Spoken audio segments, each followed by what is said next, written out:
The Prime Minister of the United Kingdom doesn't usually welcome tennis players at the airport, but when Alex Eala's flight touched down in Birmingham, Prime Minister Keir Starmer was already waiting. As the 21-year-old Filipina stepped off the plane, a government motorcade stood on the tarmac. There was no official press release, no diplomatic ceremony, and no public announcement. Just the leader of a nation walking toward a tennis player with a bouquet of roses and a message that would leave the tennis world stunned. The Philippine flags were still packed in suitcases.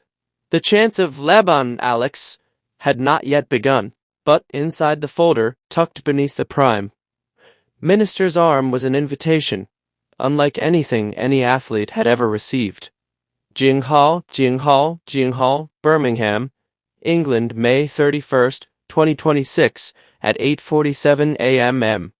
A private jet touched down at Birmingham Airport. The morning sky was grey, the kind of British dawn that promises rain before noon. The airport was quiet. A few business jets, private charters, and travelers moved through the terminal as usual. But one thing stood out. 3 black SUVs with government plates sat waiting near the runway. Their engines were running. Their purpose was unknown. Airport workers exchanged puzzled looks. They had seen dignitaries arrive before. They had seen heads of state depart, but they had never seen a government motorcade arrive before the plane had even landed. The jet taxied to a stop. The stairs descended, and the first person to step onto the tarmac was not a diplomat, celebrity, or political leader. It was Alexandra Eala. The world number 37 had arrived in Birmingham to begin her grass court season at the Lexus Birmingham Open. She was coming off a disappointing first-round loss at Roland Garros and was eager to turn the page. Her mother, Riza, followed behind her, along with her coaching team. Eala looked tired from the long flight. Her focus was already shifting toward practice sessions and preparation for the tournament. Then she noticed the motorcade. The door of the lead SUV opened. A man in a dark suit stepped out. It wasn't a security officer. It wasn't a driver. It was Prime Minister Keir Starmer. The British leader walked directly toward her, extending his hand with a warm smile. "Miss Eala," he said, "welcome to Birmingham. I've been looking forward to meeting you." Eala's eyes widened. Her mother froze. Even her coaches appeared speechless. "Prime Minister," Eala replied. "I wasn't expecting this," Starmer smiled. "No one was," he answered. "That's the point." Then he gestured toward the waiting vehicles. "Would you mind joining me for a brief conversation? There's something I'd like to discuss with you. Something, as it turned out, that would change everything." Hash, hash, hash inside the motorcade as the SUVs pulled away from the airport. Social media began to explode. Someone had tipped off photographers. Images of Starmer greeting Eala on the tarmac quickly spread online. Headlines appeared almost instantly. British Prime Minister personally welcomes Alexandra Eala. Keir Starmer makes surprise visit for Filipino tennis star. But no one knew what was inside the folder resting on the seat between them. Inside the lead SUV, Eala sat across from the Prime Minister. The city passed by outside the windows. Starmer's advisor sat quietly in the front. Eala's mother followed in another vehicle behind them. After a moment, Starmer broke the silence. "You're probably wondering why I'm here." "The thought crossed my mind," Eala admitted.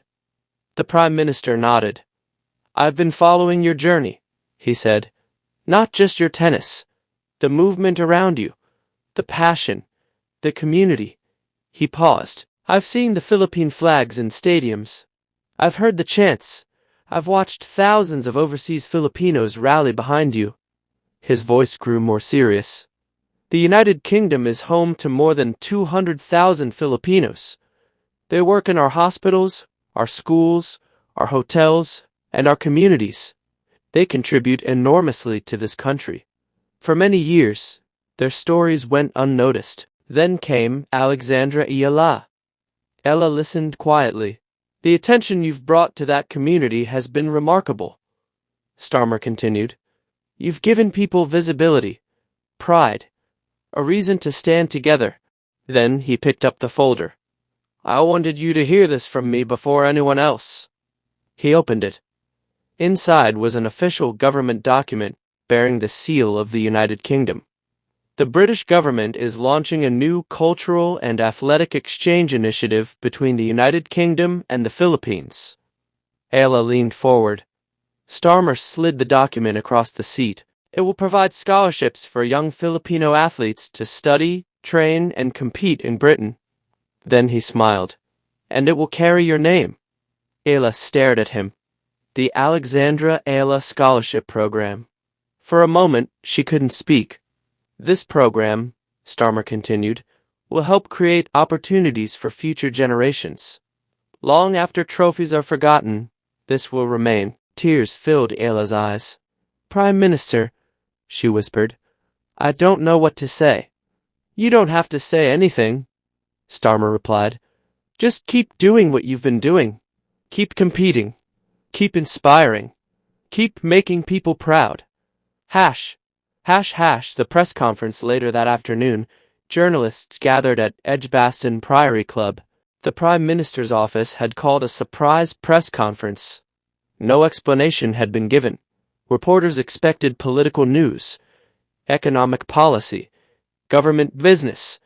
Nobody expected tennis.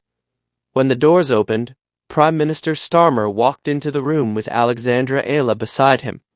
Immediately, cameras flashed. The room fell silent. Ladies and gentlemen, Starmer began, thank you for joining us today. I'm here to make an announcement that extends beyond sports. He turned toward Eala. Alexandra Eala has become much more than a tennis player. She has inspired a generation. She has brought recognition to a community whose contributions deserve to be celebrated. The room listened intently. The so-called Eala effect is not merely a sports phenomenon. It is a reminder of the strength, dedication, and resilience of the Filipino community throughout the United Kingdom. He lifted the official document. Today, I am proud to announce the creation of the Alexandra Eala Scholarship Program. The room gasped. This initiative will provide opportunities for talented young Filipino athletes to pursue education and athletic development here in Britain. The first scholarships will be awarded this year. Applause erupted. Then Starmer turned toward Eala. Alex, would you like to say a few words? She stepped to the microphone. Her hands trembled slightly. For a moment, she struggled to find the words. I honestly don't know what to say, she began. A few people smiled. I came to Birmingham expecting to play tennis. I never imagined something like this. She paused, then looked out across the room. People often ask me what the Eala effect means. My answer has always been the same. It's not about me. It's about the people waving those flags. The nurses, the caregivers, the teachers, the engineers, the workers who left their families behind to build a better future.